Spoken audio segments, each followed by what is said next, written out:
Hey there, and a big welcome back to our special deep dives for all you Excel Edge Realty followers. I'm Lex. And I'm Vera. We're your team from the Excel Edge podcast show. We're really glad to be connecting with you, especially our community of Filipino first-time home buyers and, those keen property investors out there. Hi, everyone. Yeah, it's great to be back, and I'm definitely looking forward to digging into what the future might hold for the Philippine property market. It's a hot topic, I know. Absolutely. So today, we're diving deep, really deep into the prospects for the Philippine property market, specifically in 2025.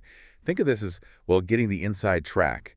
We're sifting through some expert analysis to bring you the key insights, stuff that could really inform your next property move. And the source guiding us today is realtor Anthony Leuterio. He's the founder of Filipino Homes, quite well known. Right. His views were featured in a really insightful GMA News Online article published just last week, April 5th, 2025. Okay, got it. So what's the big picture then? What's Leuterio's overall take on 2025? Is it looking good or? Well, the general feeling is definitely positive, yeah. He anticipates a continued bullish trend Bullish, okay. for the Philippine real estate market throughout 2025. Okay, bullish always sounds promising. But let's get into the why. What's driving that optimism according to him? It seems to come down to, well, some pretty fundamental economics, really. He points to strong underlying demand as a primary factor. Okay, strong demand. And this demand is being met by, a steady stream of new property developments. These are coming online in key urban centers across the country.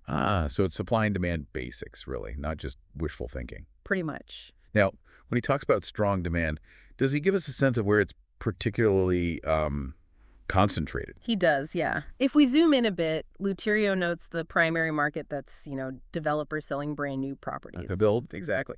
That market is experiencing significant tightness in major cities like Cebu, Metro Manila, and Davao. Tight. What does that mean for someone listening? Harder to find places. Yeah, basically, what's happening is new developments, the ones just launched in these high-demand areas, they're being sold very, very quickly. Wow.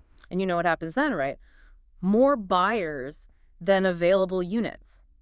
That scarcity naturally puts upward pressure on property prices in those specific markets. That totally makes sense. So for anyone looking in those big city hubs, it sounds like being ready, informed about launches, and acting fast might be key. Definitely sounds like it. But is the growth story just about these main centers? Or is there more going on? Oh, not at all. And this is actually quite interesting. Leuterio also highlights significant property development happening in what you might call emerging markets. Emerging markets, like where? He specifically mentions Palawan and Bacolod, says their regions currently seeing notable growth in their property sectors. Palawan and Bacolod, that's really interesting. You hear so much about the big three. What could be fueling that growth there? That's a good question. It probably speaks to broader economic development happening across the Philippines, maybe. Yeah, could be. Things like better infrastructure, which we'll touch on, can definitely make these places more attractive. Plus, maybe local economies are growing or people just want different lifestyles. True. But zooming back out to the overall market drivers, Leuterio outlines a few key elements fueling this bullish view. Let's start with a big one.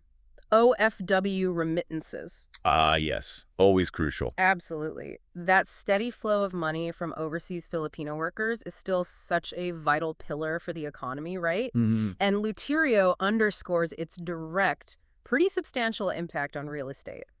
These funds often go straight into property investments. Right. For family homes or maybe rentals. Exactly. Both in urban areas for homes and maybe in tourist spots for potential rental income or even just personal use down the line. It's quite powerful, isn't it? That direct link between hard work abroad and building something back home. What else is driving things? Another really, really critical factor is infrastructure development. Okay. Think about big projects like the Cebu bus rapid transit system that's ongoing. Right, the BRT. Yeah, or just the general improvements and expansions to the national road network we keep seeing. The key thing here is connectivity. How so? Well, when it gets easier to travel, easier to commute to and from certain areas, those places just naturally become more appealing for people to live, right? Yeah, that makes sense. And so you see increased demand for properties there as a result. It's all connected, literally paving the way for more housing demand. Now, something that feels increasingly important, personally and societally, is sustainable and affordable housing. Did he touch on that? He did, yeah, and it's a really timely point. He emphasizes a growing demand for housing options that are, well, not just green, Yeah. but also financially reachable for more people. Okay. And what's interesting is he says this interest is coming from both local and international buyers. Oh, interesting. Both. Yeah. Yeah. And importantly, he actually calls on developers directly. He urges them to prioritize creating more sustainable and affordable housing options to meet this rising need. That's a strong message, and a welcome one, I think. The market needs to be forward-thinking, but also, inclusive. Definitely. And this kind of connects to another trend he mentioned, mixed-use developments becoming more popular. What exactly is that, for anyone unfamiliar? Right. So basically, these are like master plan communities. They integrate different kinds of uses in one development. Okay. So you might have residential apartments or houses right next to shops, restaurants, maybe some offices, parks, gyms, that kind of thing. All in one place? Yeah. The big appeal for buyers is the convenience, right? Yeah. And creating the sort of self-contained, lively community feel where you can get a lot done without having to travel far. Like a mini village or town center at your Yeah. doorstep. I can see the appeal, especially with traffic and busy lives. Exactly. Now, the GMA News article did mention a specific challenge, didn't it? Something about condos in Metro Manila. Yes, it's important to get the full picture. While the overall outlook is positive, he does acknowledge an oversupply issue with condominiums, specifically in Metro Manila. Okay, an oversupply. Why has that happened? A big part of it, apparently, was the departure of the Philippine offshore gaming operators, the POGOs. They used to rent a lot of those units. Ah, right. So they left, creating vacancies. Exactly. That left a gap in the market there. So it's not quite a uniform boom across every single segment and area. That's important context. Definitely not uniform. But it sounds like Leuterio still believes the overall positive momentum elsewhere is strong enough to kind of outweigh that specific issue. That seems to be his take, yes.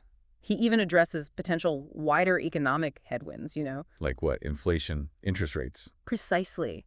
He acknowledges that things like potentially high interest rates, ongoing inflationary pressures, these could definitely be hurdles. Mm-hmm. But his overall expectation is that the real estate sector will actually show resilience. Resilience based on what?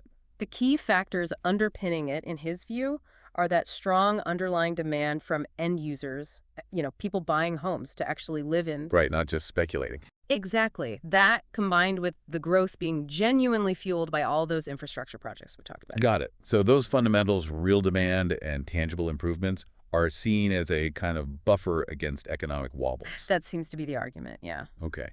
Now, shifting gears just a little, Leuterio is also involved in organizing a big event, isn't he? The Asian Real Estate Summit, ARES 2025. That's right. What's interesting is that this summit, ARES 2025, is being put together by his own organization, Filipino Homes. Oh, okay. And it's scheduled for July 1st and 2nd, 2025, but it's actually happening in Bangkok, Thailand. Bangkok. Interesting. Why there? Good question.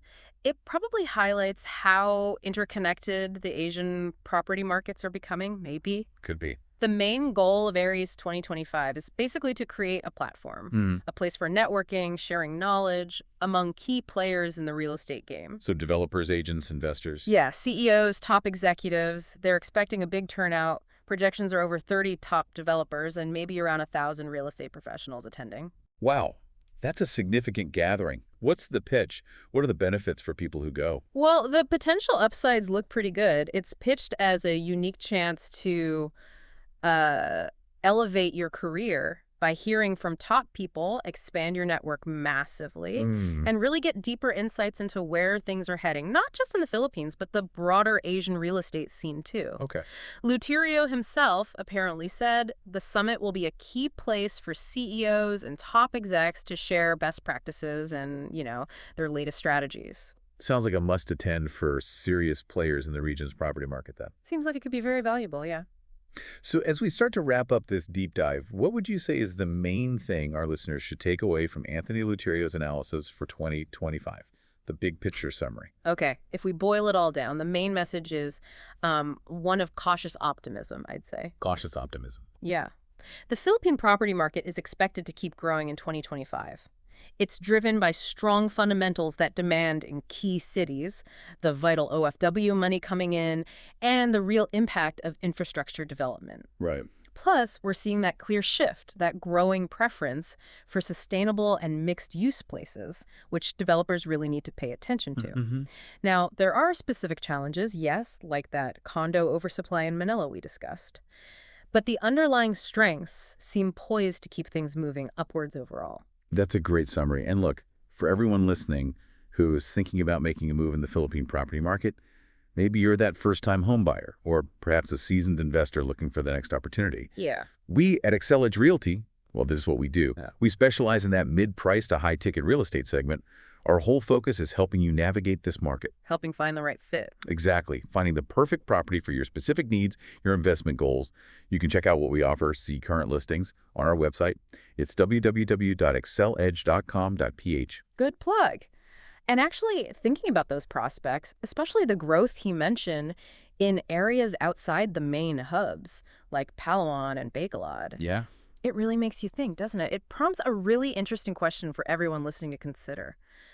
Which specific emerging areas within the Philippines do you personally think hold the most exciting potential for new homeowners and investors in the next few years? Ooh, that's a good one. Yeah, definitely worth digging into that yourself, doing some homework to spot those potential future hotspots.